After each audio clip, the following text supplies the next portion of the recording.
Yo, yo, yo, what's up, everybody? This is Clayton from the HOTH. There's a lot of people hopping in right now. Welcome to the virtual happy hour.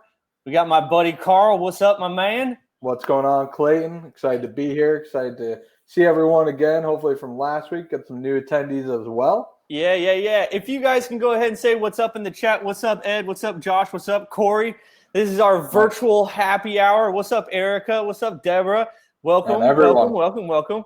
If you guys want to grab a drink, I got my Aperol Spritz here. It's one of my favorite drinks. It's an Italian aperitif. But I want to tell you guys that this is an equal opportunity virtual happy hour, or equal opportunity drinking. You don't have to drink alcohol. You can drink anything you want, or I don't know, have dry throat the whole time. Carl, what you drinking on? I got some water today and then a little bit of coffee. So all right. Okay. Going.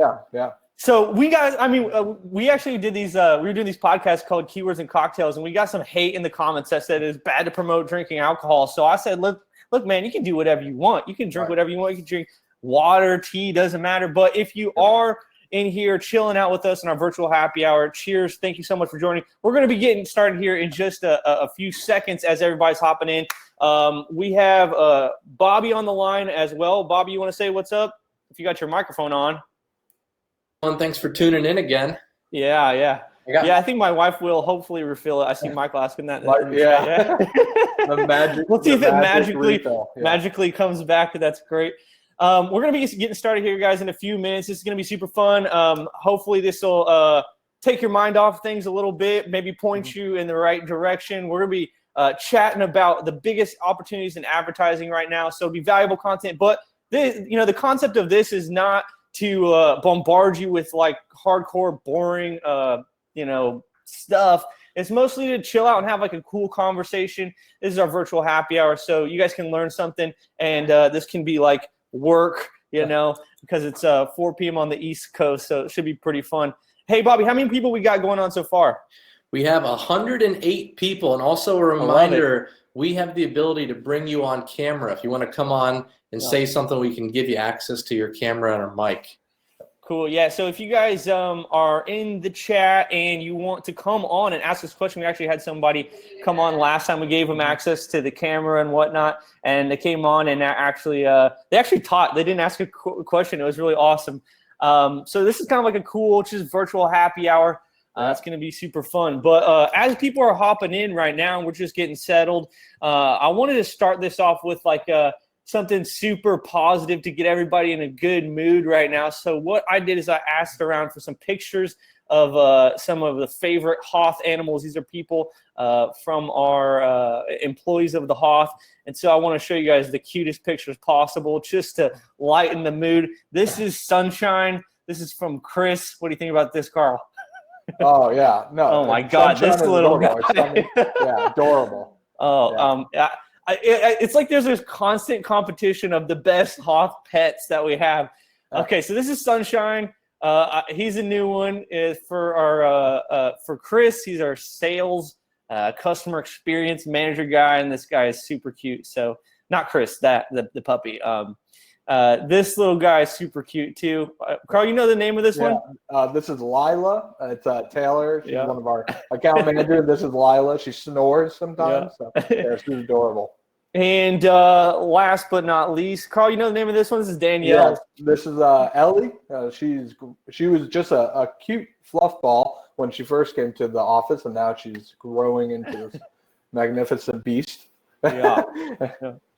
So anyway, we're gonna get into some real stuff, but I want to start this off with like a bunch of positivity, man. Everybody loves seeing these little pets; they're so cute. So with that said, guys, thank you so much for joining us. This is our virtual happy hour, and if you weren't on this last week, the concept is pretty simple. We're just chilling out here, chit-chatting about marketing stuff. Hopefully, we'll give you guys a lot of value, and so you can also have a drink with us. So we're still, working, a little bit, but we're also having a lot of fun. Everybody right now needs connection. Everybody right now needs, leadership answers. They're looking for, what they should be doing in this time. So hopefully we can provide you guys with a bunch of value and have a lot of fun at the same time. So guys, today the concept of this one is we're going to be talking about the biggest opportunities in advertising right now. So if you're advertising, you're running paid traffic, PPC, anything like that, we're even just talking about marketing in general and marketing messages. That's exactly what we're going to be going over today. So hopefully you get a lot of value out of this. Guys, I wanted to introduce you to my co-host here. Maybe this way. That the other way. This is Carl Bartling. He is our head of PPC. And Carl, why don't you real quick go through like your quick history and your credentials, so Sure. we know why somebody should listen to you before we hop into all this kind of stuff. Well, it's because I'm on the webinar first off. Yeah, because I'm here. Yeah. No, it's so I've been digital marketing and running paid advertising for over the last 5 years. And before the HOTH, I actually had my own successful agency working with everything kind of full funnel marketing. So helping people craft their offers and kind of figure out how do we go from attracting someone that doesn't know you all the way into a lead and then turning them into a sale. So, working with that on Facebook and Google ads, Google Analytics, tracking landing pages, just the full 9 yards, a little bit of everything. So, and now obviously I'm the head of HOTH PPC here and been working with you guys for a little over a year now. So yeah, here we are. Nice. And you've had some high profile clients in the past too. Yes. So I've worked with some high-end entrepreneurs and speakers, one including Kevin Harrington from Shark Tank. He's done a lot of infomercials that's seen on TV. So I helped him with some product launches with paid advertising and really helped him with his paid advertising and funnels. Yeah, man, that's awesome, and that's why we're so grateful to have Carl. I'm so glad that we got him on the team. You've been on for like maybe a year and a half or something like that. Yep. Yeah. It's a year and a half. So I will say if Clayton doesn't pull it out of me, I usually won't say it. I just I like to be behind the scenes and just doing my thing. Yeah. But I'll tell you what, guys, if you've never met Carl, he's like probably one of the most positive people I've met. He's definitely somebody that you want on your side. He's provided tremendous value for the HOTH, and hopefully he can provide a tremendous amount of value for you guys today. I got people in the chat saying Carl's the best. Carl's the literal best. Oh, what's going on? Is that your wife? Maybe. Do you pay her to say that? All right. With that said, Carl, let's get into it. Let's just have a chat, man. I think the question that is on everybody's minds right now is how should marketers be thinking about advertising right now? And I want to point out, guys, if you're in the chat and you have questions, you got things that, as we're talking about it, you come up and you got questions, feel free to throw them in the chat. We have people standing by. We have people from our PPC team there. We got Bobby in the chat. We got people from our account management team. So feel free to throw your questions in there. So Carl, back to you. How should marketers be thinking about advertising right now? Yeah. So I think everybody should be looking at this as a new opportunity. A lot of new offers are going to emerge, and this is a great time to really get your business out there. This is the time to think about and be creative and come up with some really great offers and ways you get out there. And the platforms are probably at their all-time low. We're seeing cost per clicks as low as even 2014. So go back 6 years, and those cost per clicks are really low. So it's a Why is that? Yeah.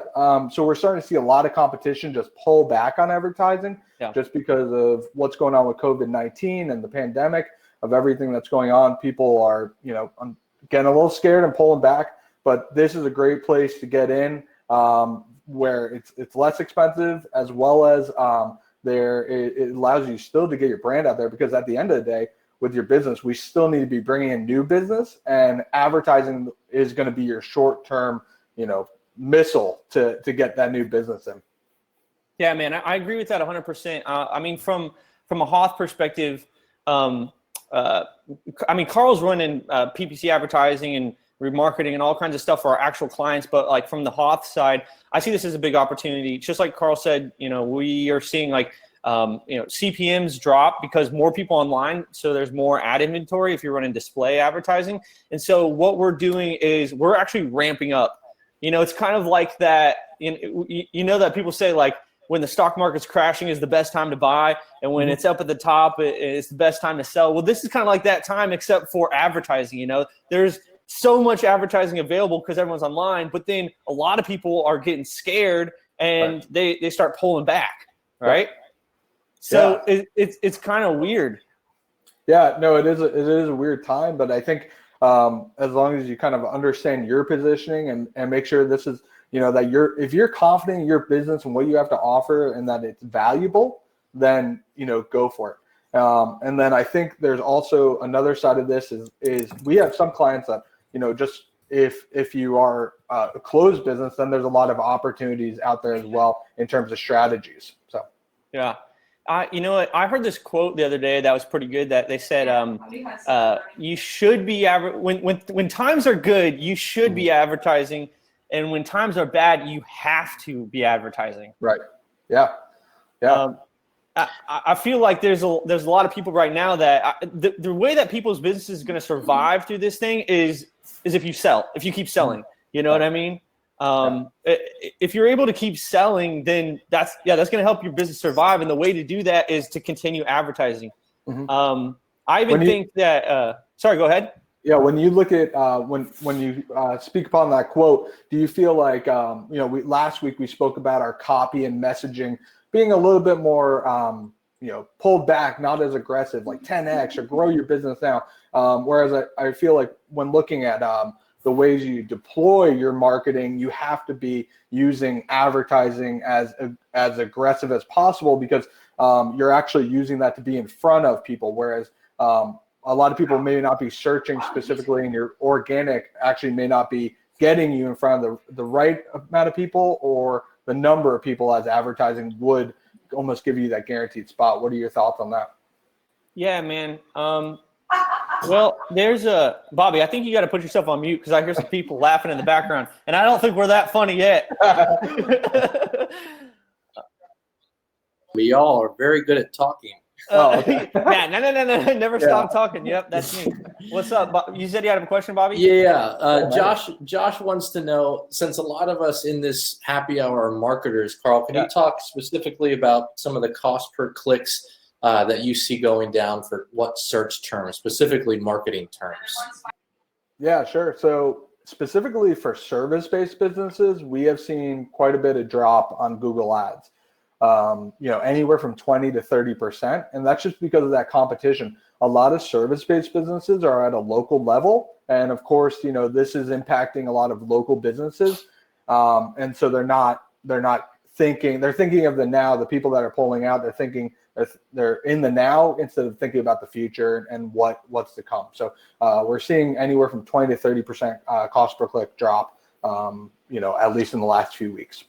Yeah, and then like from a HOTH side, there's different channels of advertising. So you have like the main stuff that Carl works on, which is like search campaigns. So if you're running PPC and search campaigns right up at the top, there's that. But then there's also a lot to say about display advertising right now.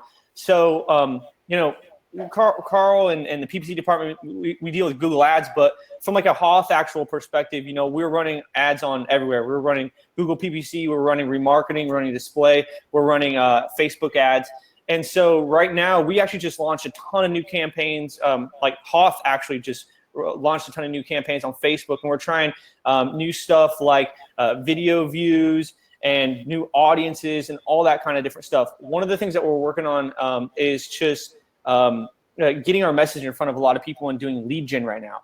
So if people aren't buying, that's okay because we can still give them a lot of value and do a bunch of lead gen.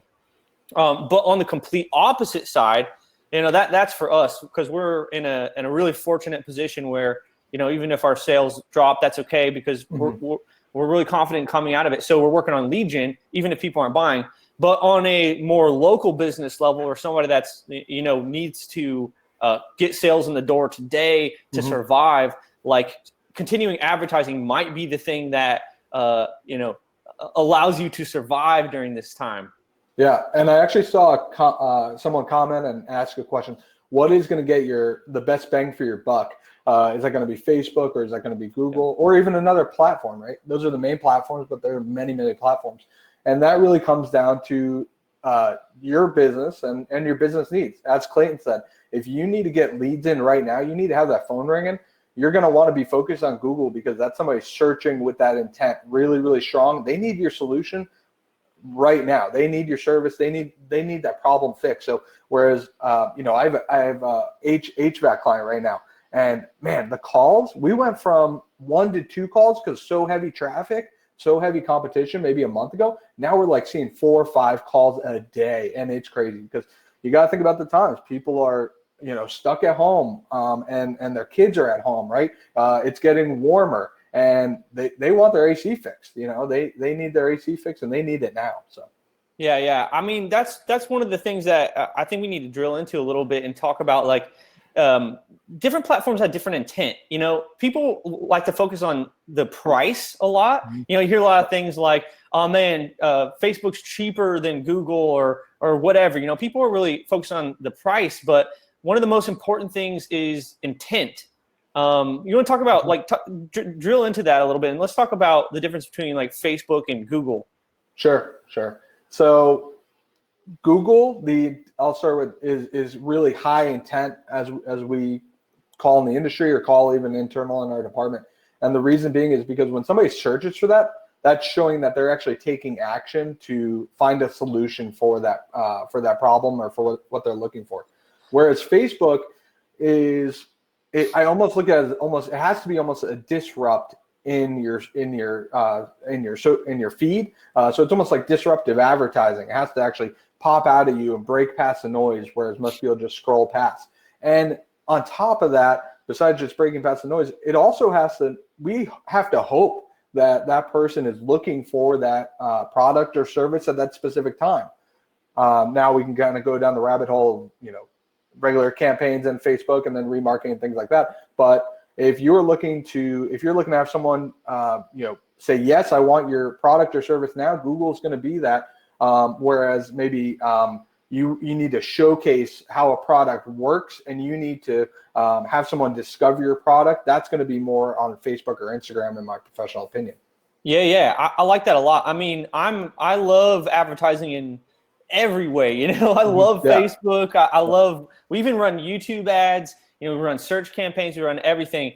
But if you're a local business, service-based business, if you want people that are like ready to buy right now and they want to call you right now, running search campaigns is like where it's at. Like when somebody has a toothache and they need an emergency, or they bust their tooth open, they need an emergency dentist. There's people that are searching for that, and they say emergency dentist right now, and that's where you pop up, as opposed to Facebook. No one like chips their tooth or has an enormous amount of pain and goes, oh, I'll just browse Facebook and I hope a dentist pops up. Not that it's bad on Facebook. We use Facebook all the time. Facebook's great for identifying markets, that I can advertise to. So people that like SEO stuff or like digital marketing stuff, I can advertise to them and say, hey, you can come to this cool webinar. Hey, you can check out this free guide or whatever. But they're not as high intent as people that are searching for the solution right now. Yeah, that's a great point, Clayton. And I think to draw into that a little bit more, when you look at maybe a dentist, emergency dentist, you're most likely charging more for that, or at least getting that customer in the door right away. So that's going to put money in your pocket. Whereas if we were advertising maybe on Facebook for a dentist, I could see that being more of like a cleaning special, something that is kind of pop up, and that's something, once again, that somebody may need, but we probably wouldn't want to put emergency dentist on Facebook, whereas we would definitely put emergency dentist on Google. Yeah, man. So lots to say about how people should be advertising right now. Mostly, I think the main point, in my opinion, is you should be advertising if you have the ability to. This may be the thing that saves your business. And if you do have the opportunity, if you're in a good position, I mean, because things are getting cheaper right now, so many people are online, it's a massive opportunity to just ramp up and gather a bunch of leads and get a bunch of goodwill going in your business so that you can explode when we come out of this thing. Yeah. Before we move on, Bobby, there's a huge surplus of questions. I don't want to. I see people are tagging me now, so I want to make sure we get some of these questions. Yeah, and we are going to do a Q&A at the end as well. So this is great. I love this interaction. Thank you guys so much for putting in all these questions. It's super fun to see all that. Right. Yes, there are a lot of questions coming in. Let's get into one about ad copy here. Is your ad copy updated now for this time frame, this situation going on? Can you give an example of something you've done to change it. Yep. Carl, you want to take it? Yeah, I'll take it. So I'll take, I was literally just gonna be like, Clay, you want to take this? No. So for a few clients, we've worked with them on their messaging and really their offer. I'll say we have a lawyer and they give away free consultations. It's very common, or case evaluations. And with that messaging, we have just changed that to virtual or remote case evaluations, or virtual or remote consultations, just so people know that they don't have to leave their house or go to an office and interact with people. And we actually discussed this today in one of our, we do a deep dive every week with the PPC department where we review clients. And we discussed imagery today, even on the landing page, even that little subtle bit that we don't want to actually be showing, maybe an office full of people right now, maybe people high-fiving or shaking hands like they're doing a deal, anything like that. So we are just changing messages as we go. And then, like we mentioned last week, was the offers. So we actually had a dog trainer that we're working with. And for the most part, to train dogs, you actually have to be there in person with the dog and like physically work with the dog. They smell you, all that stuff, right? They get used to you. But now she has actually changed her offer to offering virtual training. And it's not so much that she's training the dog, but she's giving instructions on how the owner can train their dog, which I think is pretty impressive and pretty cool. So just to get past this next 30, 60 days, whatever that is, that's a short-term offer. And it may be a successful offer where she's able to market that in the future, as well as, of course, in-person training. Maybe her virtual training is a little bit cheaper than her in-person. Yeah, you guys hit on this question perfectly, because I wanted to drop this. I put it in here because I thought we'd touch on it, but this next slide right here that I put up on the screen, this is an article that Carl wrote about this exact topic. And it's called How to Pivot Your Advertising and Offers for Coronavirus. And it talks exactly about how, if you're running paid ads right now, what kinds of messages should you be in there to not repel people, but actually attract them, with all things considered. Not just your advertising messages, but also your offers and stuff. Yep, definitely. Carl, you got anything else that you want to say about this? No, I was going to pass it on. I was going to pass. With this, there's a bunch of great resources, and we just went through and just got creative with, with the offers and how things can change. And I almost want to say coronavirus can literally be taken out of that headline and interchange with anything that's going on in the world. Yeah. It could be during winter, it could be during summer, and because we have to change as businesses, whatever that season looks like.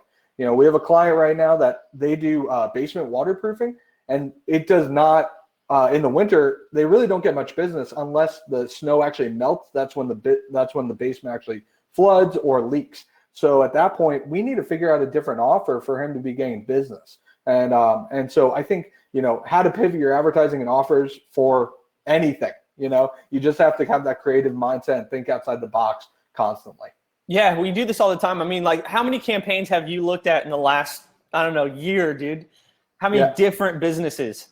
We're going to say hundreds, high hundreds, high hundreds, from audits to our own clients, to even competitors. We look at, I was thinking about it the other day, we look at a minimum of probably 10 or so competitors minimum when we're doing at least one client. So, yeah, exactly. And so, I mean, if you are stuck in your business right now, you're trying to think about how does this apply to me or something like that.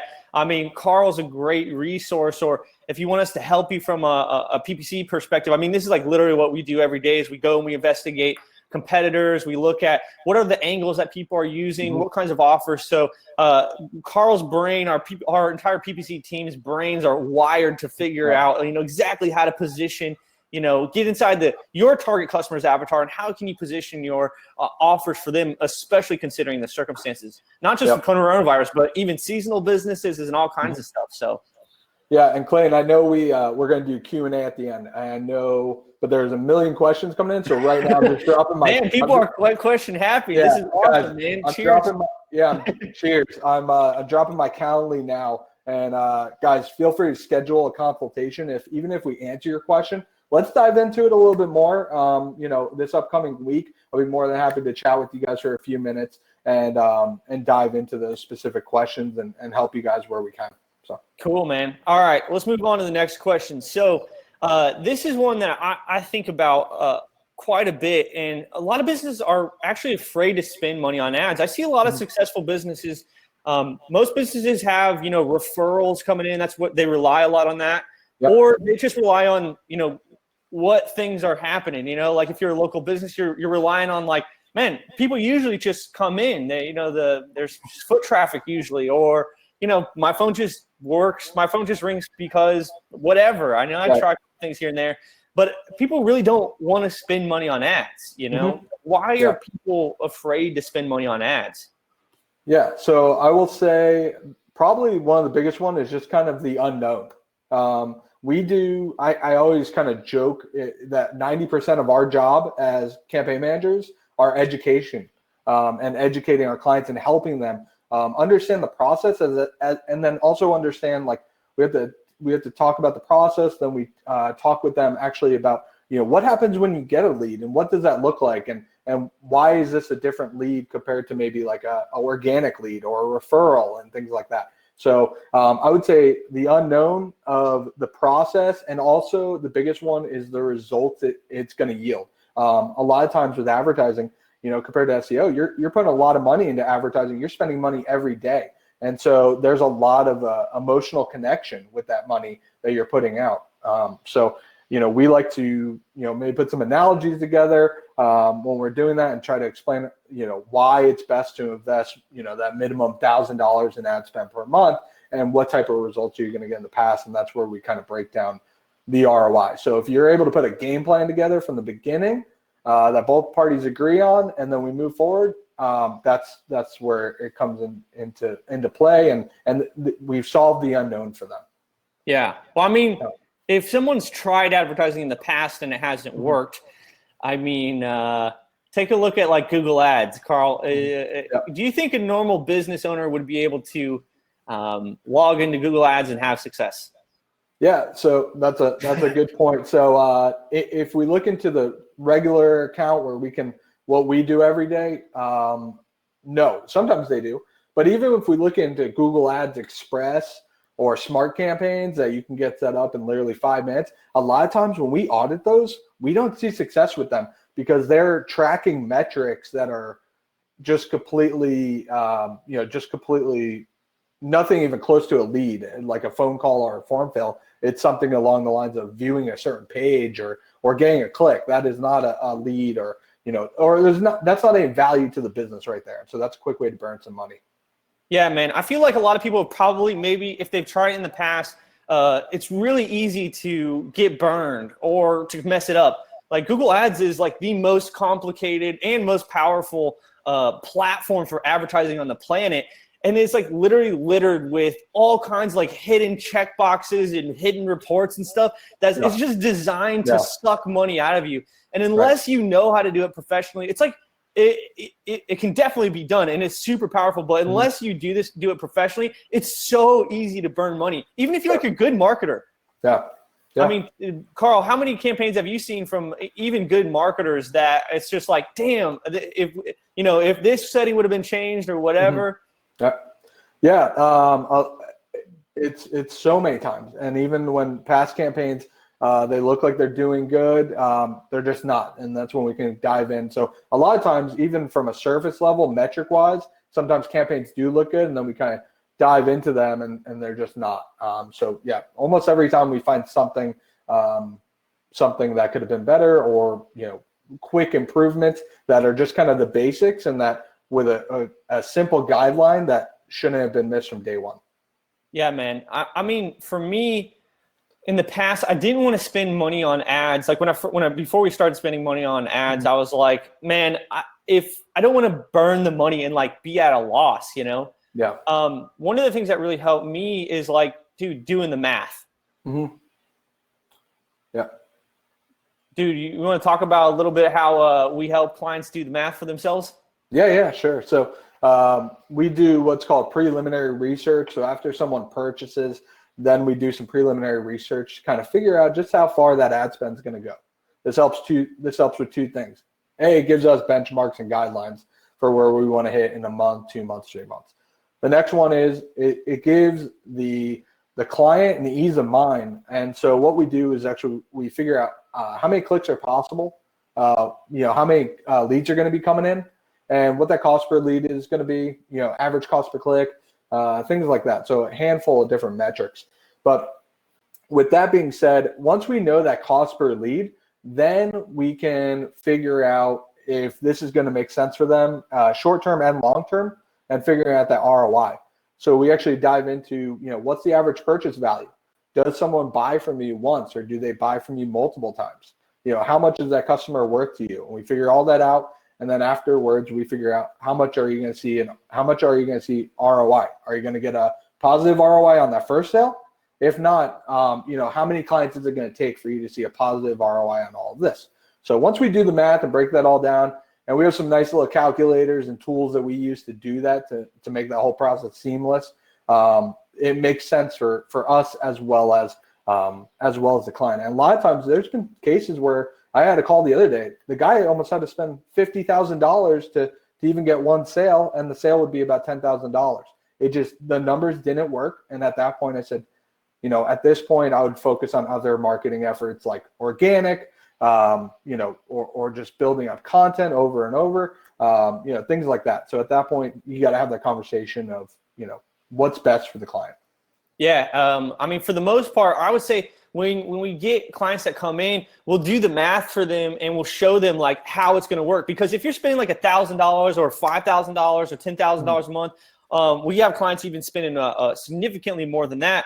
That can be kind of scary, especially if you're first starting, like, where's all this money going to go? But when you actually do the math and see, what the cost per click is, what our average conversion rate of the landing page, how many leads you're going to convert, and then what the lifetime value of that customer is and the profitability of that, you can do the math and you can be like, look, it's so easy to make these numbers work. It's like a no-brainer. And so as long as those numbers hold true, and, we call people every single month to see like, what's the lead quality like? Is this coming through? Are you closing clients? It makes it really easy to make the numbers work. And once you do that, boom, now you can actually scale your business. You have control and you're not relying on, just sitting back. I would say like from a HOTH perspective, when we think about our ads, we spend about $30,000 a month on AdWords and about $30,000 a month on Facebook. Actually, we're at about probably 50 on Facebook last month. So we're getting up. So we're trying to spend more and more. Our goal is to spend as much as possible.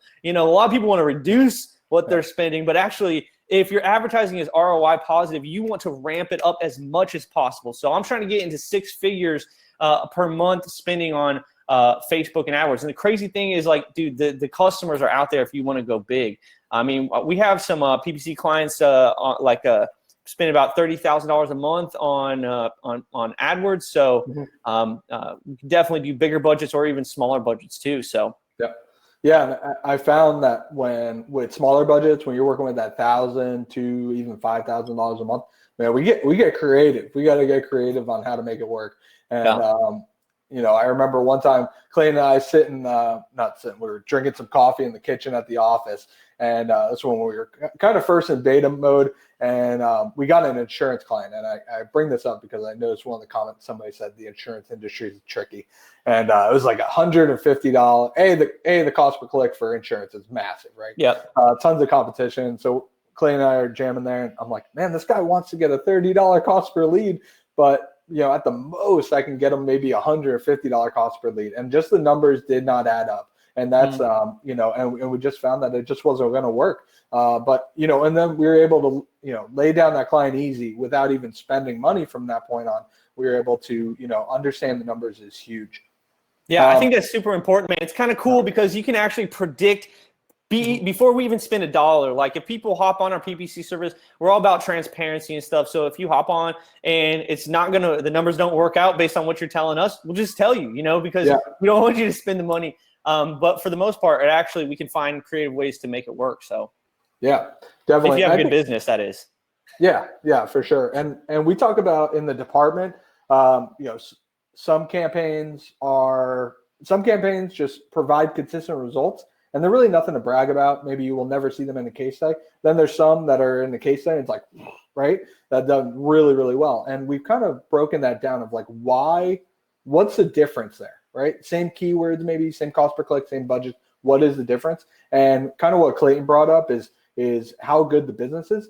It's a lot of times now we're seeing, and I know there's a lot of marketers out there, so I'm hoping this is valuable for them, is that, a lot of times we just see businesses get started and they're kind of just one page on the internet. And then the businesses that are pretty in depth, have really well thought out offers. They have really great imagery. They have really nice copy on their website and just their good closing process, a good follow-up process. Yes, all of these things that equal a good business.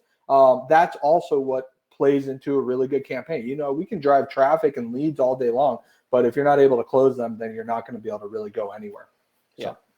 Okay, cool. Yeah, that's great. Bobby, I saw a ton of questions coming through. Do you got anything for this section before we move on to the next one?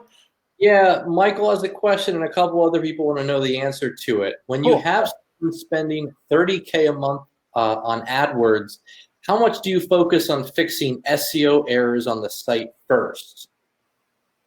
We don't go to the site. Well, I'll answer. There's two things.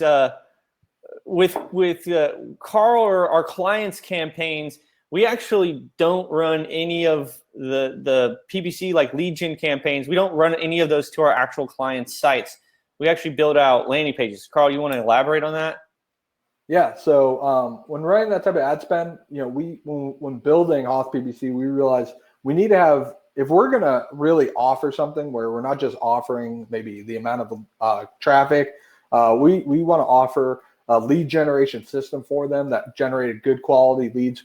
Clayton and I both knew when kind of sitting down at the scratch pad with this was that we needed to almost control all parts. So that's the campaigns and then the actual where they end up and what they're reading. So, that's why we do everything on the traffic side of things, as well as building out the landing pages, having that really crisp copy that matches not only the keyword, but the ad and the landing page.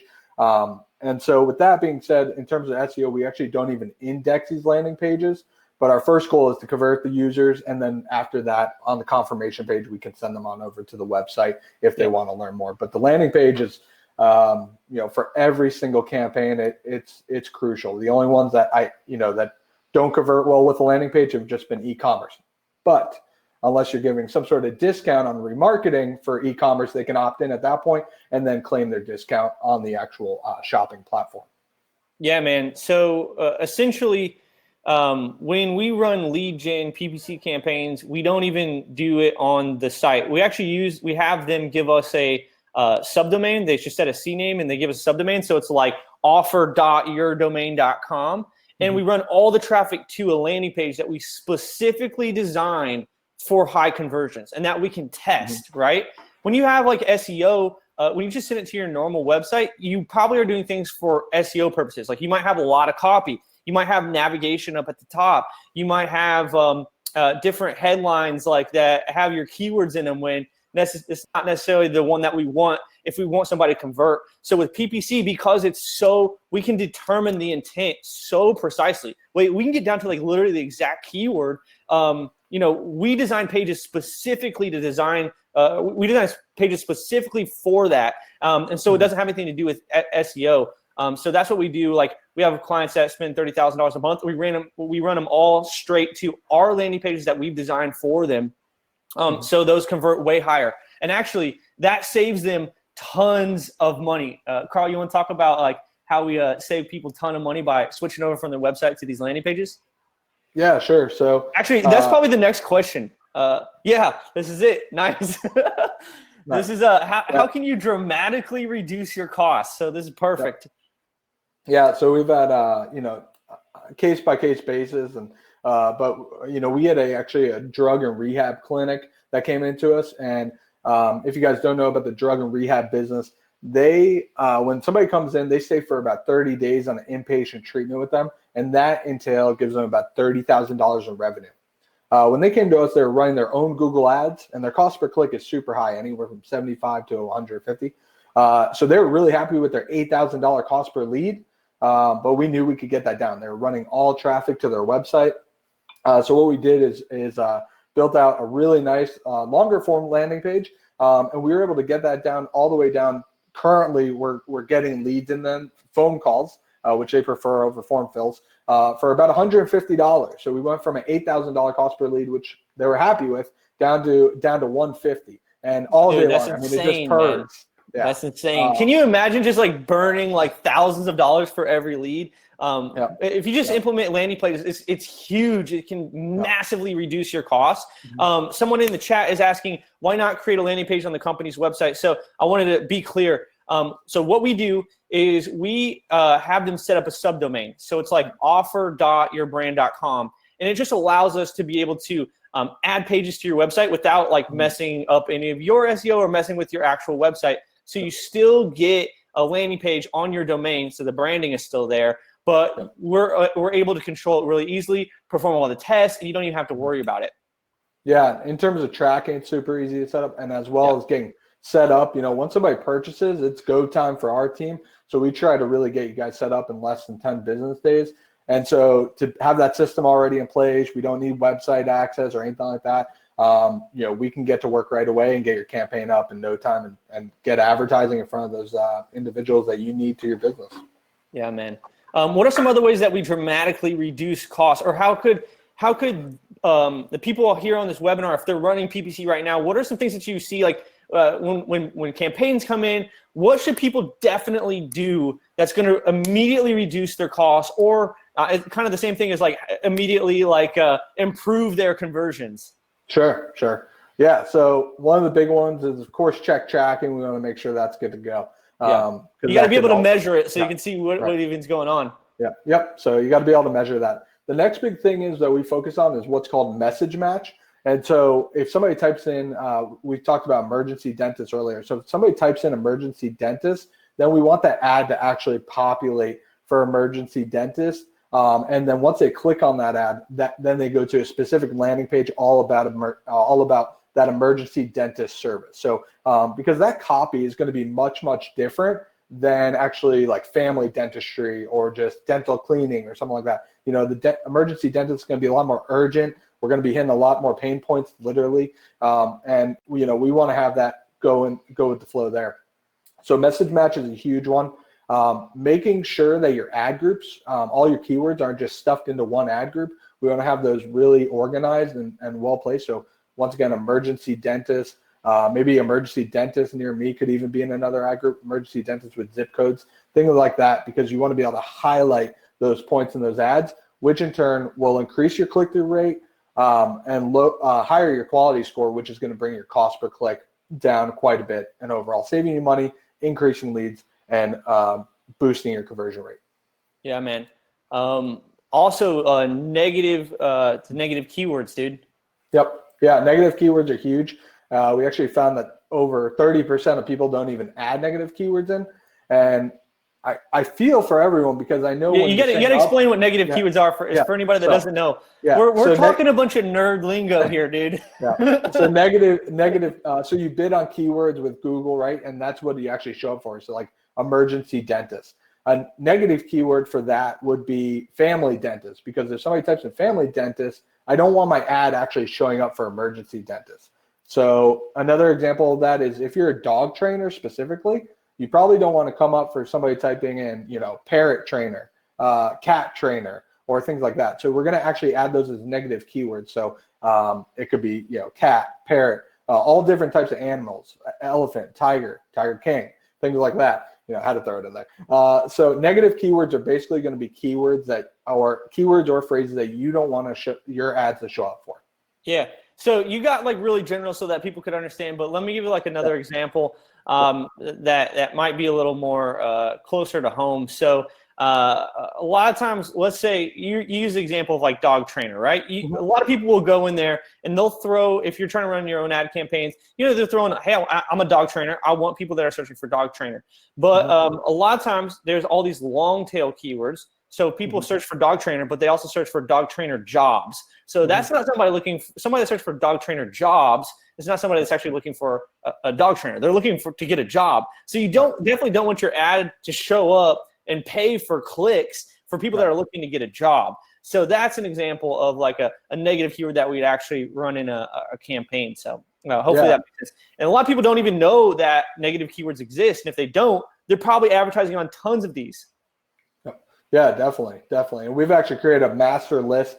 We do some pre-optimization before running, spending $1 on campaigns where in the master list that we've created to put inside of our campaigns, that includes different states, major cities. So if you're a local business, you can negative keyword out different cities that you don't do work in. So we're in St. Pete, Florida. I wouldn't want to show up for Orlando or maybe I don't go into Tampa and do work. So Tampa, Sarasota, things like that. Yeah, man. Negative keywords, landing pages, keeping good keeping a message match. We actually have a whole blog post on that. All these things, like every single one of them can literally totally change your entire cost structure for your campaign. And just like Carl was saying earlier, you can take somebody that used to pay $8,000 for a conversion and get it down to $150. So just by implementing these simple things, you can dramatically change your entire trajectory of your campaign, man. Yeah. So it's awesome, man. I see a ton of questions going on there in the chat. Bobby, do we have anything that we got to answer on this section? Yeah. First off, everyone's very curious about our landing pages. Carl, do you have any that you can share at all? I don't know if you want to just drop a link in the chat or if you want to share your screen for a minute. Yeah, let me. I'll drop a link to one of our ones that we could share. Let me pull that up. Yeah, that might be easiest. Maybe I should have put some in the slides so it would make it really easy. But I'll tell you guys what our landing pages look like. We designed them, and they're really, really simple. And actually, this is what most people mess up. Okay, I do consultations with lots of different marketers, and what you really want to do is you want to make your landing page KISS. Keep it simple, stupid. Carl, talk about how we keep it simple, stupid. Oh yeah, well we're about to show them right here. Oh nice. Okay, all right. Sweet. So yeah, I just dropped one for a cleaning offer that we've done, and we keep it super simple. It's very straight to the point. We're trying to grab people, grab their attention with the headline, of course, and then we want to hit people with just their bullet points of what that business is going to provide for you. We don't really want to talk too much about the business itself, but we keep it very, very simple. We make sure we have the 5 or 6 elements of a good landing page, good quality headline, one call to action, no navigation bar. No navigation. That's a huge one, man. Yep. No navigation. So the only thing to do here is claim that offer, Yeah. Ron, I see yours real quick. Unbouncer, another system. We actually built this all through our own system. We used to use another third-party integration, but to scale this, we needed to use a different system. So we built our own system. Yeah. We've used pretty much every landing page builder on the planet, man. From lead pages to ClickFunnels to freaking what's it called? Instapage. And Instapage is really beautiful, but if for us, for anybody that's on here, it doesn't really matter what builder you use. It's all about there's so much more that's important than the actual builder. It's about the message, it's about the design, and it's about keeping it simple, focusing on the customer and getting them to convert. That's the biggest thing for us specifically. When we made the PPC department, we're like, hey man, we need to make this in a way that provides the most value at the lowest possible cost to the customers. So that's why we built our own landing page kind of system. Yeah. So hopefully that gives a little insight onto that. So yeah, you guys might take a look at the landing page and to be honest, I mean, if I was looking at it, I'd be like, this is not anything magical. And I'm like, yeah, that's exactly what you want. You don't want anything crazy. You want it to be simple to communicate the message, and you want people to convert. That's what you want. Right. Yep. Cool, man. Yeah, definitely. You want to keep it simple, and if you're doing anything right now, it's going to be it's going to be switching everything over to a landing page. That doesn't mean it has to be outside of your website, but if you're running traffic, definitely have a dedicated landing page, and get away from the clutter, right? If they went there for this example, move out cleaning service, that page should just talk about move out cleaning. It shouldn't talk about office cleaning, commercial cleaning. It shouldn't talk about regular, monthly cleaning packages or things like that. We need to give them exactly what they're looking for. And that is going to be a huge one to reduce your costs and dramatically increase your leads. Yeah, man. I love it. I love it. Okay, so hopefully those tips, you guys, are going to help you dramatically reduce your costs. We actually have a couple of blog posts on this type of stuff. There's one post that we have. I think it's actually called How to Dramatically Reduce Your PPC Costs. And it goes through a couple of these things. So if you want to search it out on the HOTH blog, just search like the HOTH Reduce PPC Costs. And we have a bunch of this stuff detailed out. It's pretty cool. So, Yep. All right, let's see what else we got. I think we got some more questions there, Clayton. Oh, damn. This is great. Yeah. I love the audience participation. Thanks, guys, so much for putting in the questions. And keep them coming, too. We're going to be doing just straight Q&A at the end. I kind of put on these slides right here to just kind of guide the conversation. But this is just a hangout session, man. It's a lot of fun. Yeah. Andrew said that landing page is great for cheap services. What about if prospects are looking at a bathroom remodel, a $25,000 costing project? That landing page, Andrew, we're going to have all about bathroom remodel. Now, what you see for the move out cleaning offer is a very simple landing page. We could add more elements in there, like before and after the bathroom remodels. The copy then is going to, if we're looking at a $25,000 project, maybe we're speaking to a specific avatar, and we're going to talk a little bit different inside of that copy on that landing page. On top of that, if we're seeing a lower conversion rate, maybe on that first touch, then that's where we're going to want to hit them with that remarketing, because we know in the construction space, remodel space, that people are going to be definitely getting multiple quotes, and they're going to be looking all over the place. So remarketing will be great to really give the 1-2 punch on that. And then on top of that, just even like any other high ticket or high end service that people are looking, we want to have the less friction possible. So we're going to have a phone number on there. We're going to probably have live chat, and we're going to have form fills. The easiest way they can get that quote and talk to someone is the best. Yeah, I agree with all that kind of stuff. I mean, you have to look at where your audience is at, what your audience is, and what your offer is. If it's one of those offers that's super easy to understand, you don't need a huge landing page. If somebody types in like pizza delivery service, you don't need a 10-paragraph thing to explain how amazing your pizza is. But if you're selling a service where people need a lot of confidence, like we mentioned, something to do with rehabilitation or health services, that might be a time where we take a look at what the competition has, and are they talking about, do they have long landing pages that build a lot of trust and explain to give them give that customer the confidence to be able to put in their name and phone number and all that kind of stuff. So it's a big part of the process. And actually, this might be a good transition to go through the process for a successful campaign. Right. Definitely. So talk about like what do you use to from beginning to end? What is the process that someone should go through to create like a really successful campaign? Yeah. So we spend a lot of time on planning a successful campaign, and that goes into the process, of course. But I'll kind of break it down step by step. Once a client signs on with us, we do our preliminary research, as I mentioned. That's kind of just getting those estimates. And at that point, we do our onboarding call. And on that onboarding call, that's where we're going to get the kind of meat and potatoes of information. We're going to understand a lot about their business, but the biggest factor we're gonna learn about is really their customer avatar. We're going to understand, who is their ideal customer. If they could send 10 people into the door right now, that ideal customer, who would that look like? Yeah, and this is so important. Like if you guys like, one of the biggest things that you can do to improve your entire marketing is understand your customer. Like, get in touch with your customer. Think about who they are. Are they male, female? What age range? What happens right before they buy? Like, knowing these things, knowing what your customers are going through, like thinking about like who are your best customers. This is going to help craft everything from the copy to the images to everything inside of your marketing. So really understanding that, we focus a ton on that.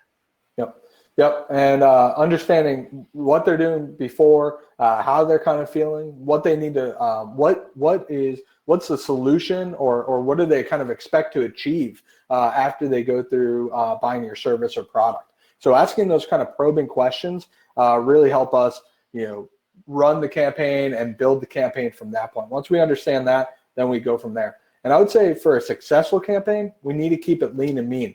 We need to focus on one service at a time.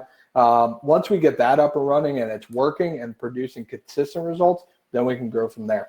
But to back up, after the onboarding call, we focus on campaign planning, competitor research, building out our keywords, and we're focused on high intent keywords. So it's not like, if we're looking at moving cleaning, we're not going to be how to start a cleaning business. It's not going to be, what do I need to do to clean my house? We're not going to bid actually on those sort of terms. It's going to be actually like move out cleaners, move out cleaning company, move out cleaning business near me, things like that. So really high intent and what people are searching for. We're going to give them that solution.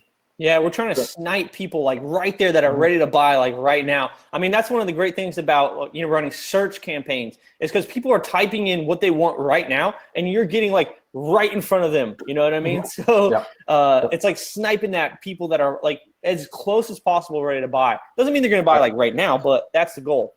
Yep. And when we get very specific like that, it really helps us craft our copy because like Clayton said, we're sniping them. So if they type in, move out cleaning, then we know that that's what they're looking for the most part. Sorry, my cat is. Oh man, the cat is joining the happy hour. And then after that, we really build everything out on the landing page, set everything up inside the campaign, get tracking and our dashboards all set up. But it's being very simple, keeping it very simple is going to be what makes it successful. High intent, making sure our message matches there. Once again, keyword to the ad, to the landing page, all match. Keep it simple with the service, one service at a time.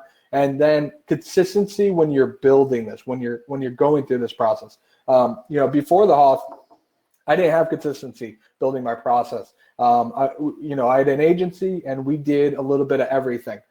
Did we get good results? Yeah, but it also cost me a lot of time and it wasn't as efficient because literally we had to do, everything was always custom and we didn't have a really nice template to follow and go through. It used to take us days, if not weeks, to get campaigns and systems set up. Whereas now we can build our campaigns in a matter of days. So yeah, and then like once we launch campaigns, it's not over. I mean, that's like when the fun begins. Because campaigns, what happens is you launch campaigns and then you look at what's coming in, what kind of keyword searches are coming in. We're looking at the search term report every day and then adding negative keywords, looking at mobile versus desktop, looking at age ranges, looking at all kinds of different stuff and just optimizing the campaigns. So you see campaigns launch and that's only the beginning. Just every day you need to be in there like optimizing it. And then once we get it really honed in, then we get to expand. You know what I mean? That's one of the funnest things is like when you can get a campaign super honed in and you have taken them from a huge cost per lead all the way down and optimize the crap out of it. And then you get to take that extra budget and be like, all right, what else can we promote to grow your business? So if you follow that structure, your campaigns are going to blow up whether we do them or you do them. If you follow that process, you're going to be really good. I think the biggest one, really, one of the biggest ones is like focusing on that initial avatar and then who you're competing with. Like, what are their offers? Yep, definitely. I love that. Okay, cool. Bobby, do we got any questions for this section? Queue of questions. If you want, or you can wait till the end. It's your call. Okay, give me 1 second. Let me see for what else we got. Let's do a couple questions now, and then we'll do more later too. All right. This is all. By the way, thank you guys for putting in the questions. That's awesome. So thank you guys for being here. I think this is great that you guys are joining us here on our virtual happy hour. Hopefully, it's a lot of value for you guys, and we're having fun, just chilling out. Having some marketing chats. Yeah, and ask any questions. If like Clayton said, we were just kind of nerding out with some lingo and things like that. Ask any level questions. No question's a stupid question. And we're here to help you guys and provide value. So. Like Carl, are you going to get a mustache? Oh yeah. So a lot of people in the company have been shaving their beards and just leaving the mustache. I've been thinking about it, but I got the wife at home. We're both working from home, so I don't know. I don't know. I might be sleeping on the couch for a little bit. So all right. I'm cutting in, guys. Okay, do it. Geez, Clayton, I don't know what he's drinking, but it's making him very chatty. Okay, this is what we're going to do. We're going lightning round. You have 20 seconds to answer this question, and then I'm cutting you off, okay? That's the deal here to get through this list. Clayton, for you, these webinars must be working. Very great in the value. What are your comments on giving out free content right now? Go. Do it. Do it as much as you can. Become a content machine. Put out a positive light. People are looking for all kinds of positivity. This is a great time to connect, even if people don't buy. And that's not even true. People are still buying. You create your own world, believe it, and then just put out the value, and it'll come back to you. So, boom. All right. I'm a media company. Boom. I'm a media company talking to advertisers for virtual events and branded content. Being told everything is on hold right now. How do we get them to realize this is the time to advertise?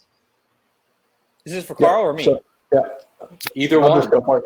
Yeah, so this is going to be, it's a much cheaper time to advertise. You're going to get in front of a lot more people.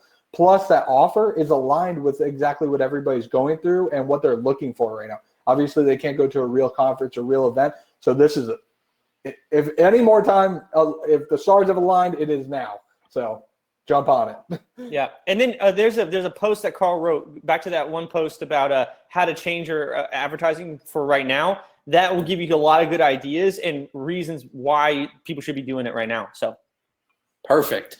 All right, this question is from John. You were talking about call campaigns. How do you do ads with a third-party call software? Yep. So, Carl, you want to take it?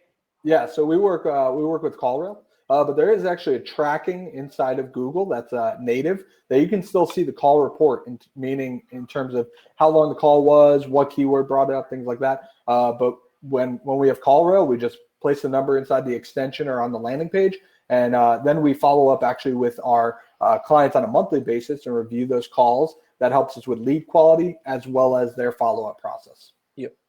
Boom. Nice. All right. Roasted. We got one from Maria. Do you check the client's online reputation before running a campaign so that potential campaign doesn't result negatively?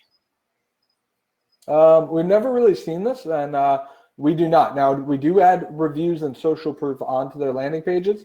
So at times we do see some bad reviews, but our goal is to just advertise them in the best light. And also, advertising can be a good way to actually push down any type of bad reviews or anything like that. Yeah, I don't think we have any we don't have any clients that have reputation problems. So that's good. Yeah. Cool. All right. Next one. What is your take on marketing hemp extract? A challenging market, my friends. Are you guys up for it? Well, I mean, for SEO, for SEO, we do all kinds of different stuff like that. SEO is the playground for all types of gray niches. For Google, you have to just look at, are people advertising right now? What are the Google guidelines right now in terms of what are they allowing for advertising? And it changes all the time. So we just have to look at your specific situation. And we do this all the time. We have clients that enter into gray areas, and we will either maybe you can talk about, Carl, actually this is 20-second lightning round. I'll say sometimes you got to do weird things to be able to be approved to even advertise. And we have helped guide people through that process. So it's 100% dependent on what Google's guidelines are right now. Are other people advertising on those things? We love to get creative, but if not, then SEO is a great place for you. Perfect. All right, let's end our lightning round with one last question here, and then we'll let you guys continue with the presentation. This is from Jeff. As a new marketer trying to break into the advertising industry, what is your top piece of advice you can give? Read all Hoth blog articles. Do your learning, huh? No. I mean, dude, if you Bobby, is he selling marketing services? It sounds like he's already in marketing, but now he's getting into advertising services. Okay. I mean, in terms of attracting clients, I think the best thing you can do is do inbound marketing, aka tell people how to just go out and help people. Write a shitload of content, do videos, and help people and teach them how they can have success with advertising, answer their questions, their doubts, their fears, and people will come to you naturally. We at the Hoth don't do any outbound calling. We don't go out and call anyone that's not given us permission to market to us. And we have 340,000 leads on our on our list, and we just delete them. That anybody we don't like, we just delete 10,000 a day. So if you put out enough good content, people will come to you, man. That's the best advice I got.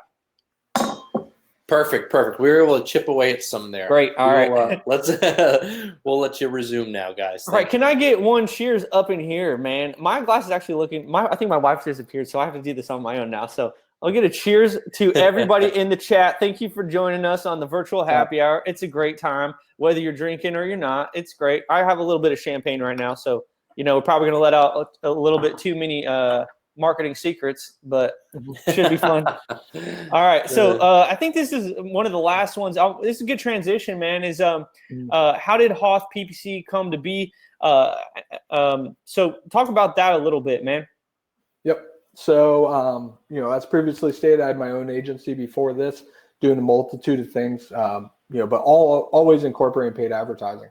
At that point, I started working with the HOTH.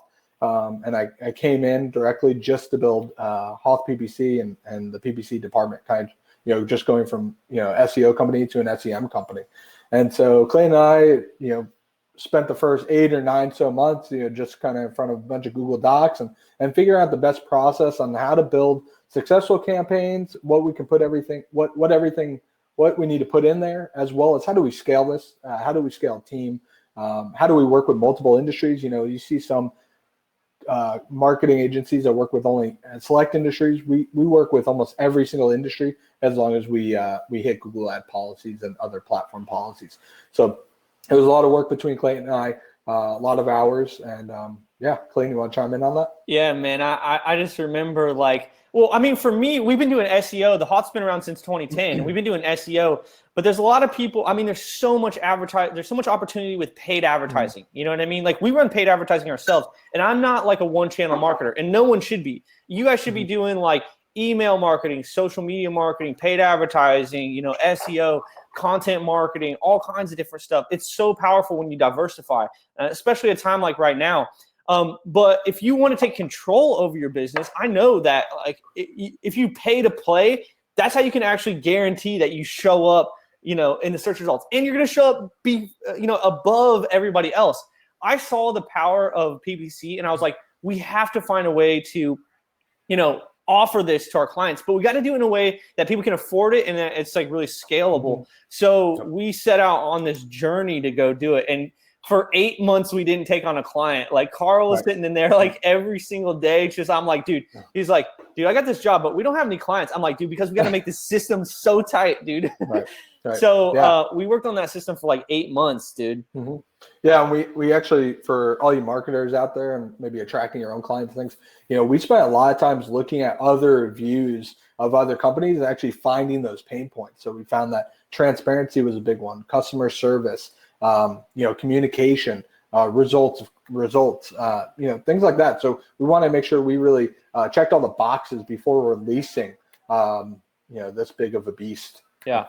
And then it went live like last August or something, and it just started exploding, man. It's been an awesome ride, and we've been building the team, and it's a ton of fun being able to deliver results, especially when you've been in SEO for a while and you got to keep telling people oh man, it's going to be a while before Google actually picks up your site, and then you run PPC and then boom, Right. Yeah, no, it is super exciting. We've turned on campaigns, and within the hour, within the day, we get leads for people, and it's super exciting stuff because, it's great to be growing a product and a department and revenue for the HOTH and things like that. But it's really cool to be able to see this person got 20, 30 phone calls this month for this much ad spend, and that's ultimately growing their business significantly, and it's keeping them afloat as well as allowing them to grow. So as we grow, they grow, and it's super cool, and it's really cool to have a piece in their business. We're just a system inside their business and a partner ultimately. Yeah, and now we're doing it from our houses, just like everybody else. Now you were talking about how the main PPC product came to be. Josh just had a question. Said you guys just released a remarketing and call only campaign. Can you go a bit more in depth on the remarketing, how it works, and what it would look like to the end user? Sure. Yeah, that's a great question. So in Hoth PPC, right, if you buy just that, imagine a box with a bunch of cool tools in it. And so we have our search campaigns, we have some call only campaigns and remarketing in there already. But we've decided to allow individuals that maybe rely just on phone calls or already have traffic to their website using SEO to start remarketing those individuals. So for remarketing, we actually still go through our full process of building a remarketing campaign, and we remarket to past visitors to your website, and then we still build out a dedicated landing page. So we're doubling down on your organic traffic. We're re-engaging with past visitors, and ultimately, kind of virtually nurturing them for them to either become a lead or a sale. And so with that, it actually drives your cost per click down quite a bit from typical search campaigns. So we've seen maybe an average cost per click of $5, and remarketing campaigns are anywhere from 80 cents to $1.20 per click. So it really allows us to stretch that budget much further. And then with call only campaigns, once again, like I said, they're going to be for businesses that really rely on calls. So any type of service-based businesses are great.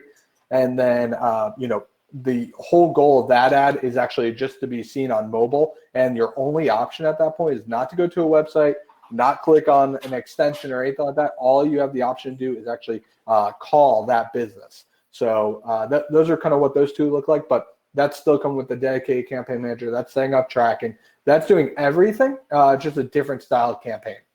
Yeah, I love both of those. I mean, those are great new offers, man, and we can pitch those later as well. So, Bob, you got any more? How did you become a Google ad partner? They're changing their requirements soon, I've heard. Well, it's because we're ballers, man. That's how you got to do it. Yeah. So that one took it took just a little over 11 months once we created our account and became we signed up to become a Google partner. At that point, they're going to be looking at performance inside of your account, how much you spend, consistently spend. There's a multitude of requirements, including you have to spend at least a minimum of $10,000. You have to have specific people certified, a number of people certified by Google. Those are the two easiest requirements. The next one is the performance. And even though, we felt for months and months that our campaigns were doing really great, we're getting great results, Google has the final say with that. And after kind of picking through Google support, I found that they really cared about their optimization score and, of course, how much you're spending. So if you have any accounts inside of that you're managing, if you have any accounts that maybe aren't spending that month, that actually impacts your Google partner badge as a negative impact. So, yeah. Gotcha. Here's one from Abdullah. What's the best way to take advantage of this opportunity of reaching more buyers right now for selling online services for the SaaS industry? You have any tips and tricks on that for what's going on right now? Bobby, you could probably answer this question yourself, man. Oh, man, I'm in question mode right now. Oh. I wasn't expecting to have it be thrown back at me, Clayton. Okay, well, I'll do it then. Jeez. So it's kind of like what I said earlier. I mean, it doesn't really matter what business you're in. If you're in SaaS business, you're probably trying to convince people to use your service eventually. And that can a lot of times come from education. You can identify your target market right now and just really focus on lead gen and value, educating people on what you can actually do with your software and what kind of value it's going to create. You can generate a ton of leads at a much lower cost if you're doing display advertising right now. Specifically, for in terms of Carl was just talking about, he was talking about remarketing. Remarketing, if you're not maximizing your remarketing right now, those are people that have already visited your website. They already know about you. You can actually retarget those people and follow them around the web. If you've ever been to the HOTH website, you are going to get bombarded with retargeting ads. And they work. You know what I'm saying? They work very, very well. You get really good ROI on those as opposed to, lots of other advertising methods. So definitely maximize your display advertising, focus on value and collect a ton of leads, put them down your funnel. And that's how you're going to be able to take advantage of it right now. All right. I got this next question then. All right. This Cool. one's from Brianna. How often will there be Hoth webinars? We're going to do this virtual happy hour every Friday for the next couple weekends. Yeah, I got the tough one there, guys. Yeah, I was going to say that this is not a normal Hoth webinar, by the way. A normal Hoth webinar is like us going through slides and actually like really teaching you guys strategies and tactics. Clayton, maybe this is what the market wants, man. People actually don't want the real webinars, man. They just want to come here and have a drink with us. Yeah, but these the real webinars are like really like content driven. This is more of like a conversation, but we just wanted to do this because it's like a little low key. If you guys are just chilling out, it's like a Friday, and so we're gonna be doing these through at least throughout April. Just the Friday happy hours. Come and hang out with us. Have some fun and learn a little bit. We're just gonna be having a conversation, kicking back and talking. And then we'll also be doing like normal Hoth webinars where it's like really more focused on like super value, making sure you guys understand and all that kind of stuff. So, yeah, I love it. Bobby, got any more? Of course, we got more. He's reading through the ones that he doesn't have to answer.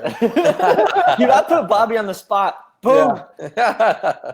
All right. I was gonna say I got a couple more things I want to go through, and then we can get to like the real Q&A. That sounds good. All right, guys. So, guys, before we get into Q&A, we're kind of wrapping up now. We already been going an hour, so this is awesome. Thank you for joining us.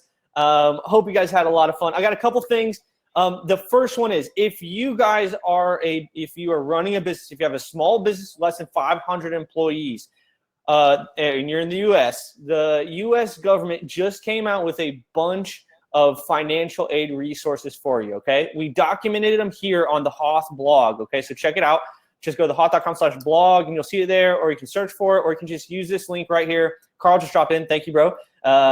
And it has a ton of financial resources. The one I want to call out, and disclaimer, I'm no financial advisor.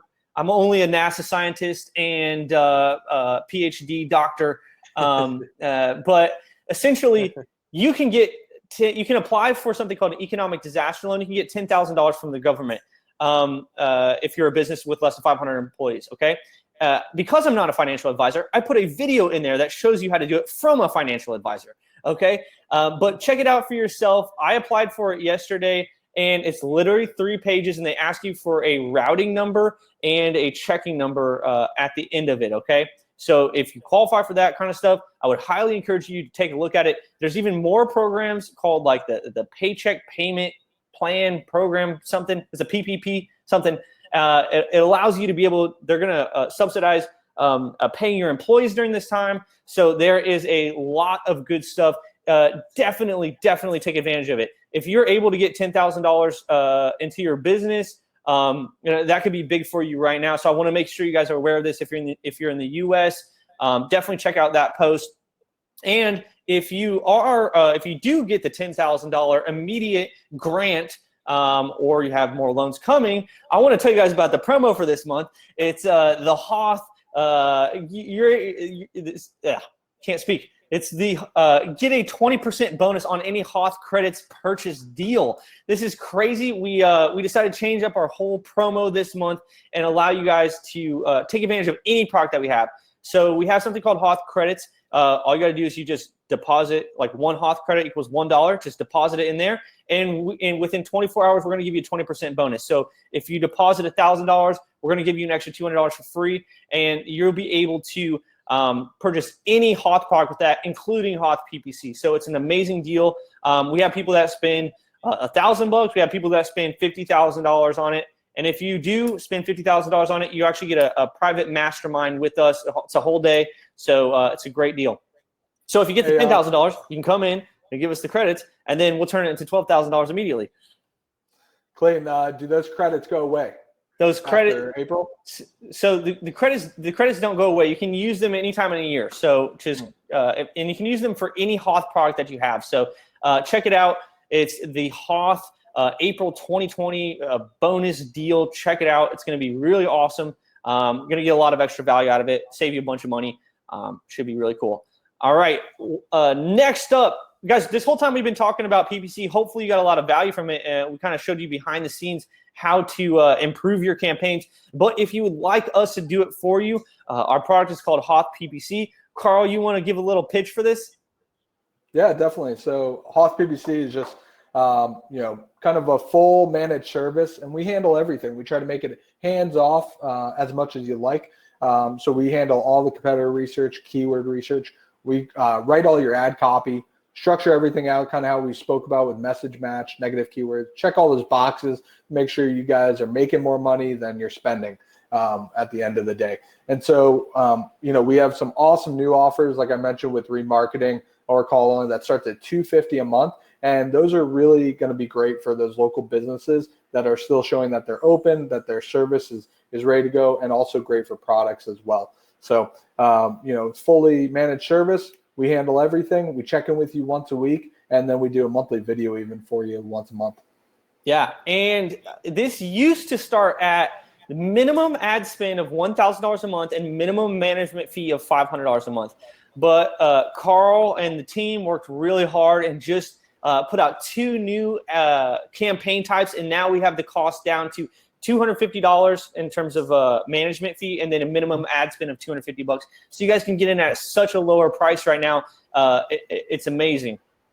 And we have this, since we are a Google partner, we actually have options where if you guys open a new account with us, new Google Ads account, if you guys are fully eligible, you can actually receive up to $150 in ad spend from Google. And this is we get these offers every month. We get different offers, but I think that's really, really great. So yeah. So 2 new ad campaign types. Basically, we can do call only campaigns at $250 management per month, and we can also do a remarketing only campaign at $250 management per month, and that includes just like everything, the full campaign management, all that kind of stuff. So lots of great things going on in HOTH PPC land. So if you guys want to hop on that, you can definitely check it out, hoth.com/ppc-management. It's awesome. Okay, cool. Now, so we are into the Q&A. Again, thanks, guys, for hanging out with us. Happy to take any questions that you guys have about PPC advertising or just anything else, man. All right, let's start off with just kind of a marketing question in general. Can you touch on how email marketing works or plays out when getting leads? Yeah, I'll take it. I'll take this one because we do a lot of email marketing. We send over 1 million emails a month. So email marketing kind of just works like this. First, you go and you ask someone for permission to market to them, right? So you'll have like a landing page like we create in HOTH PPC, and you'll have traffic come to it, and you'll get somebody's email address. Additionally, like on your website, you might just be getting organic traffic. So you might collect email addresses for things like pop-ups. We'll have like a pop-up on the website that says, hey, do you want this free guide or something? So you collect email addresses like that, and you start building up your list. And then you essentially just send them a bunch of really cool content to develop a relationship with them. Think about the things that think about your best customers. Think about the things that their doubts, their fears, the questions that they have that you answer on the phone every single time right before you do a sale, and just create content like that. And you send it to them in an autoresponder. And then after that, after they're done going through that, they should have automatically develop a really good relationship with you. They know you. They've seen your articles. They've read all your content. They know how your services work. And then it's really easy to start closing them. You say, hey, dude, if you want some help with this kind of stuff, that we can do it. And then you just ask them. After that, you have a huge list, and you have the ability to just anytime that you want to generate sales, you just send an email. You literally log in and say, hey, we have this new thing. Go over here and check it out. And it literally is like, printing money on demand. So email marketing is super powerful, but you need to be able to get those email addresses in the first place. And that's kind of like what we do with HOTH PPC. We help you collect email addresses. Those are people that are typing in and saying like, please market to me. I'm curious about your services. So. Awesome. Let's get into a couple nitty-gritty PPC questions for Carl here. Sweet. Carl, for B2B companies, do you use intent data for targeting? So I'm going to take that as what we've talked about today is really search campaigns. If we look at intent data, there are users and audiences on the Google Display Network. Now, we normally don't start with that. The reason being is because the intent is not that high. And that's why we normally start with a search campaign, build up that audience, and then hit it with remarketing. Now, we have seen this work maybe on SaaS for SaaS products and things like that in the past. But our typical process is starting out with search, getting in the high quality traffic, and then getting those high quality leads in that are ready to buy. Perfect. Mm-hmm. All right, let's do one more here with some nitty gritty PPC. Yeah. Real estate is high cost per click. What if we want to target all the other services that might be cheaper that a home buyer would be interested in, like shopping for painting, cleaning, moving boxes, stuff like that? How would you plan on capturing those as a real estate customer? Yeah.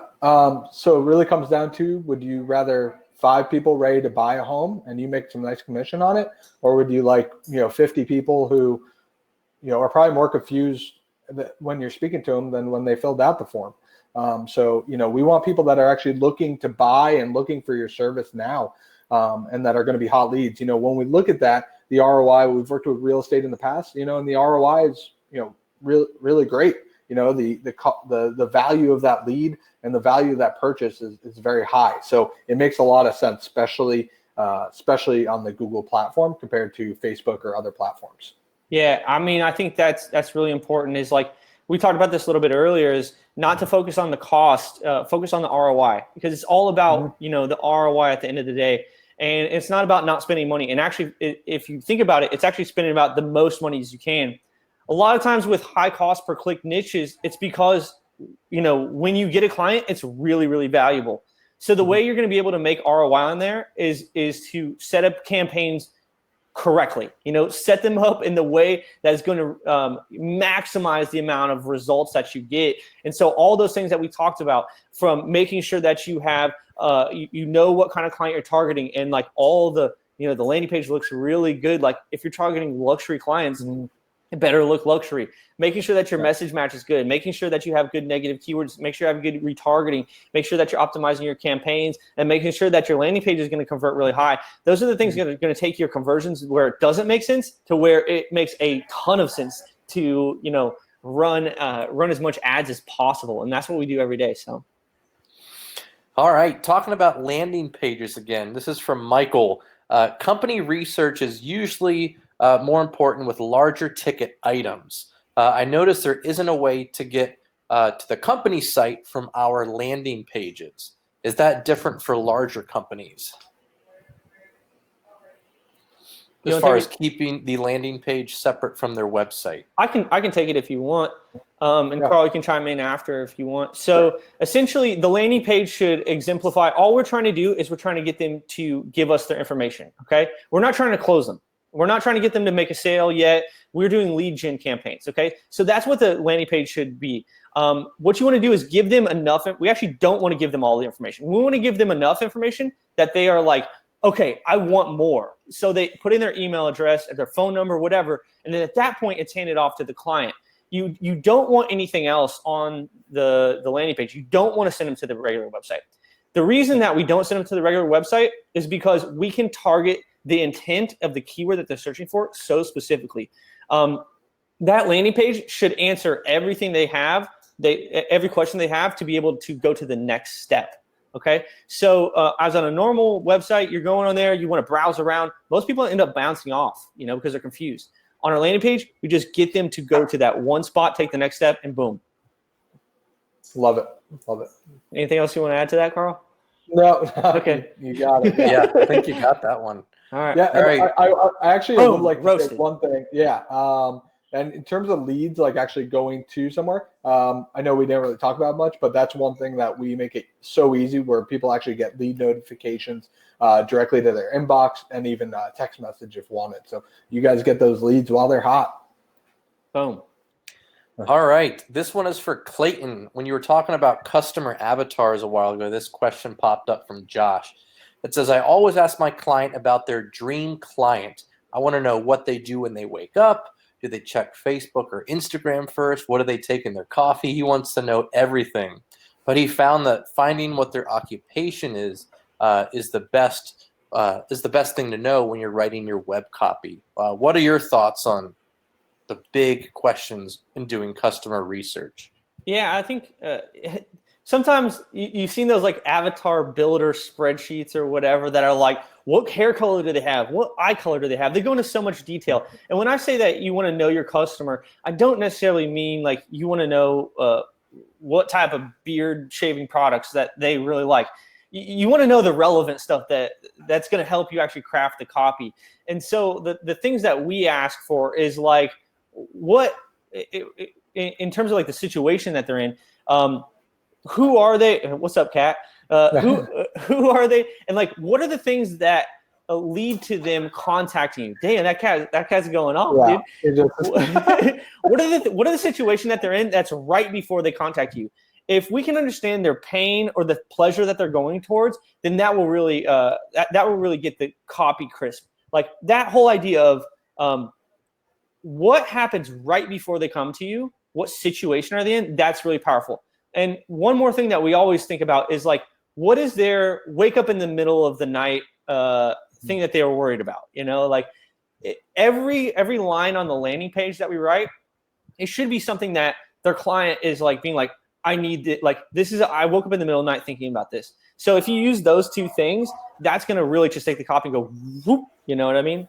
So, and actually it's really good if you can pull yourself out of the weeds. Like if you look at some of our copy on the HOTH website, some of it's probably fine and good. It's good enough to do what we do now. But when you are in your own business and writing your own copy, you can a lot of times get in the weeds and you start using the technical jargon, kind of like we did on this webinar. You know, we talked a lot of technical stuff, and there's probably a lot of people on here that are like, I don't know what that is.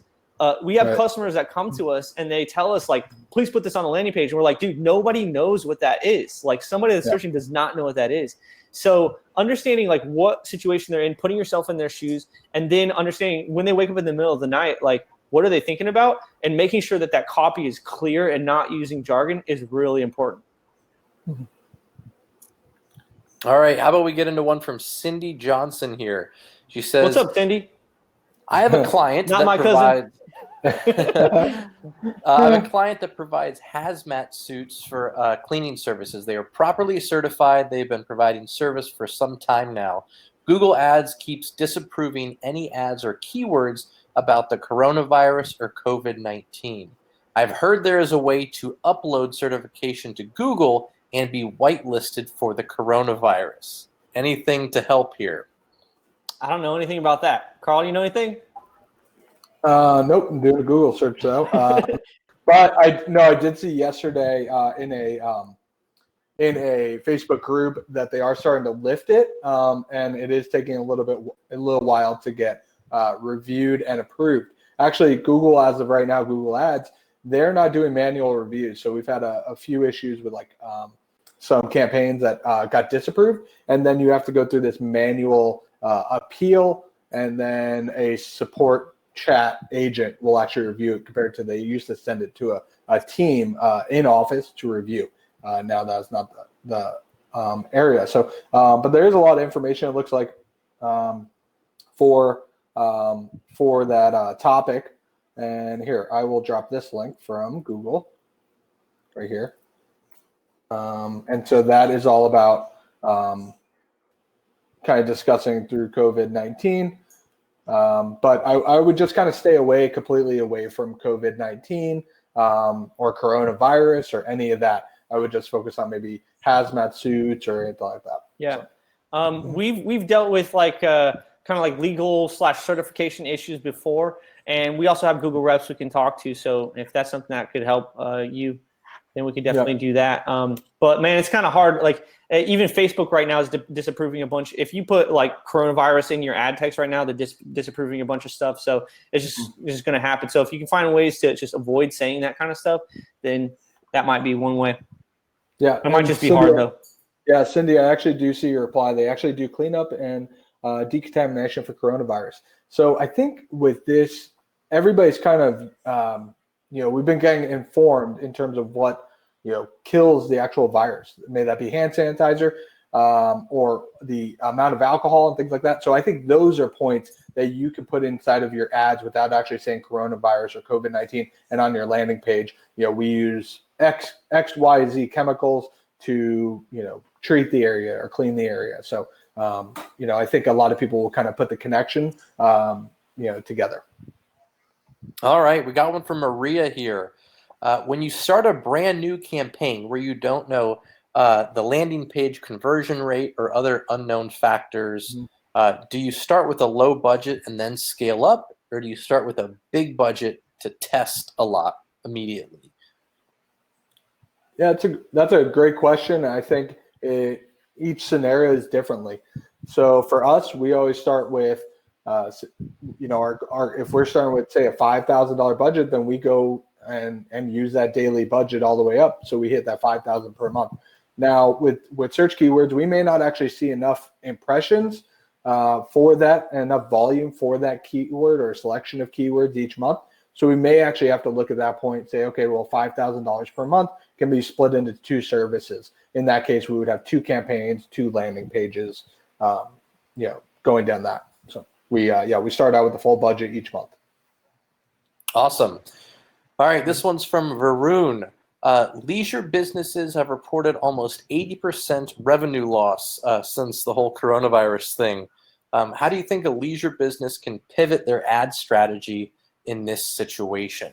So give me an example of a leisure business. Are we talking about like hotels, spas, things like that, or what? Yeah, he doesn't clarify. I'm gonna guess it's anything like non-essential, basically, like stuff you don't actually need at this time. I'm picturing all those e-commerce ads you see popping up trying to get you buying some little gimmick thing. What do those do now? Do they just not advertise? You should go read our post on how to pivot your offers. Yeah, I'm seeing leisure industry is kind of like recreation, entertainment, tourism, things like that. Some of it's just going to be hard, man. I don't know if there's a perfect solution for everything. Some of it's just going to be hard, and it just depends on how you want to approach it if you can. I mean, there are times when you can do like little small pivots of your offers. Like if there are ways you can offer things on, online, you can do that. There are things where you can say like, hey, this thing's going to end if you book now, or one of the big things about people, if they're in the leisure business and they have reservations right now, you're trying to avoid cancellations. You offer something extra if they don't cancel. So I've seen that before. Like, hey, you can cancel your shit right now, but if you don't cancel, when you come to our luxury spa, we're going to give you an extra whatever. You know what I mean? So in that case, sometimes it's not about necessarily getting new business. It's about not losing the business that you have. If you do have an opportunity to just do lead gen, that's great, or give bonus offers for future bookings, that's great. But there's some industries I think they're just going to be it's just hard. Yeah. Question from Fred. Have you worked in the hair care category? This could be asked about any niche, Carl. I've sat in some of your PPC meetings where I've heard the obscure stuff you guys work on. Why don't you just give a quick rundown of everything you guys have done? All right, well, I'll know about something called mobile X-rays. It's where you can move, and it takes an X-ray as you move to see how your spine actually. So if you think that you're in a weird niche, we've done it. Yeah. We've worked in hair care, meaning cosmetology school and local actual salons. We've worked with gyms. We've worked with healthcare. We worked with drug rehab and addiction. We worked with lawyers, personal injury, Amazon suspended lawyers, medical malpractice lawyers. Consultant or college application consulting. Yeah, college application consultant. We've worked with media buying software. We worked with workman's comp insurance, a lot of insurance companies. We worked with selling your home. We've worked with SEO companies. We've worked with web design and app development companies. We've worked with PPC companies, consulting them on how they should run PPC departments. We got one from Keith here. Have you worked in the pet industry, specifically the cat fountains? I have not, but I may be for your first new client. Hair care products and hair loss specifically. Actually, we just did an audit for this. They were bidding on similar keywords like hair club, Bosley, things like that. So there would be no problem working in that space. Sounds like you need to book a call with Carl, Fred. Yeah, that would be awesome. I was gonna say, like, one of the things about working in different industries is like what we do is it's really about the process that we go through, and a big part of our process is like we clearly don't know anything about your industry. So how are you gonna run great ads for that? Well, we have an incredibly extensive onboarding where we really find out like about your target customer, who we're actually advertising to, and then we look at your competitors. You know, you're only competing against the people that come up for the searches, right? You only have 3 or 4 people that come up at the top of the ads, and we go and look and we dissect their landing pages. We look at your competitors' who are we competing against, and what do they have on their landing pages? What are their offers? What are the themes? Are they price sensitive? Are they really trying to build up a sense of security? Is it a high price thing? And whatever it is, we look for the themes, and then we make an offer that's better than everybody else. And so it doesn't matter what industry you're in. The process is the thing that allows us to be able to have success in any industry. Yep. All right, we're getting down to the last few here. If you have any more questions, throw them. Oh, that's all you guys got? That's all you guys got. All right, let's get to a couple that are kind of flirting with SEO here as well. A lot of people have been going back and forth in the chat. Does PPC affect SEO? What can you say to that? Ooh, we have a post coming out about that one. Yep. Clayton, you want to take it? Yeah, I think just watch for the HOTH blog. There's a post coming out about it because there's a lot of things to say about PPC and SEO. In terms of like ranking your SEO site, there is no direct correlation in terms of you don't buy PPC and then your SEO is going to necessarily improve like it would if you like built links and built good content and stuff like that. But there are a lot of asterisks to that. If you run PPC campaigns and your brand grows, people are going to start searching for your brand and they're going to start clicking on your website. And then with higher click-through rates, your websites can start ranking higher. So there's a lot of correlating effects that it's not exactly one or the other. My recommendation is, what's the root of the question is like, should I do one or the other? And for most people, I'm not saying everybody, but for most people, the answer is, hell yeah, you should be doing both of them. I mean, we don't just talk the talk, we walk the walk. We run PPC search campaigns. We run retargeting campaigns. We run YouTube ads. We run Facebook campaigns, lead gen, retargeting. We do email marketing. We do everything. So everything helps each other. Love it.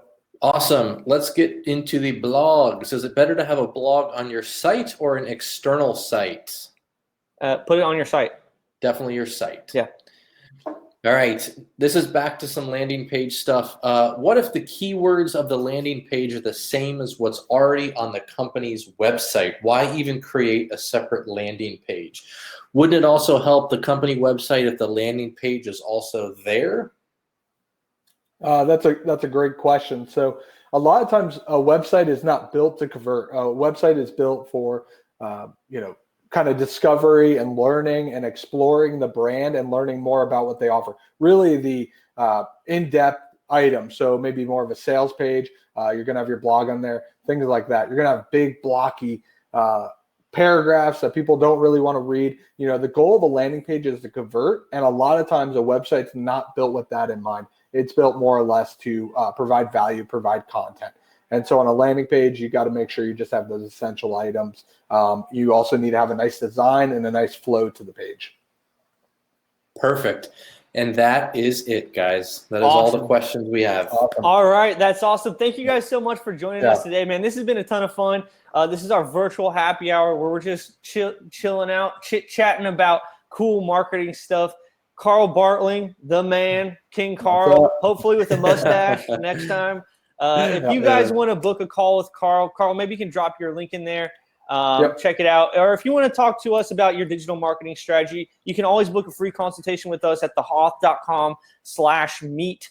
We got a ton of stuff for you guys, and hopefully you got a lot of value out of this. This has really been awesome, and we would love to see you guys back on this next week. We're going to have it next Friday, so it'll be the same link landing page. You will have to register again. We'll send out an email about it. But yeah, thank you guys so much for joining. We would love to see you on the next one. Carl, you got anything else before we get out of here? No, thank you guys so much. I appreciate you guys being here. It is a lot of fun doing these on Fridays and just kind of kicking it into the weekend. As always, reach out to us, here at the HOTH to help you in anything. Even if that's just some questions and answers, we're here to help you guys and provide value through some of these not so bright times. We're here to help you, and just know you're not alone through this. So thanks so much for engaging and being here with us tonight. I appreciate you guys' time. Yeah. All right, guys. Thanks for being here, and we will see you guys on the next one. Peace out. Woo, see ya. Thanks, guys.